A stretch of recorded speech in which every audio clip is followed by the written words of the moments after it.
కొన్నిసార్లు నీతిగా బతకడానికి అగచాట్లు పడాలి. ప్రజల్ని మోసం చేసి ప్రజల అమాయకత్వంతో ఆడుకొని పైసలు సంపాదించవచ్చు, కానీ ఆ సంపాదన శాపాన్ని తెచ్చిద్ది కానీ ఆశీర్వాదం లేదు. అబద్ధపు పనులు చేసి సంపాదించవచ్చు, ఆ సంపాదించిన సంపాదన ఆశీర్వాదాన్ని మాత్రం తేదు, శాపాన్ని తెచ్చిద్ది, దుఃఖాన్ని తెచ్చిద్ది, వేదన్నే మిగిల్చిద్ది. ఎందుకంటే అవతలాడు మోసపోయాడు. అది కన్నీళ్లతో వచ్చేది నీకు ఎలా దీవెనగైంది? ప్రజెంట్ నీకు భోగాన్ని చూపించవచ్చు, కానీ టోటల్గా ముగింపు మాత్రం భయంకరమైన వేదనే.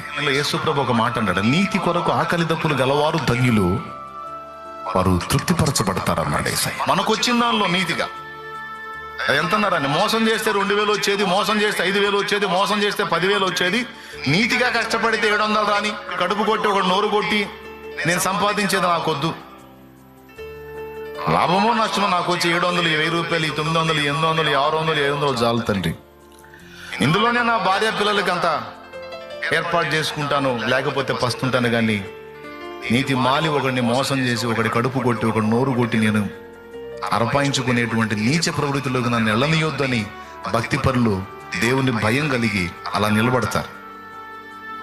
ఆశ్చర్యం చెప్పనా, ప్రజలను నోరు కొట్టి కడుపు కొట్టి సంపాదించి మోసాలు చేసి అబద్ధాలు చెప్పి సంపాదించేవాడు వేలకు వేలు లక్షలకు లక్షలు సంపాదించిన వాడికి లేని మనశ్శాంతి ఉన్నంతలో నీతిగా కష్టపడ వచ్చినంతలోనే తృప్తి చెందే ఇతనికి దేవుడిస్తాడు.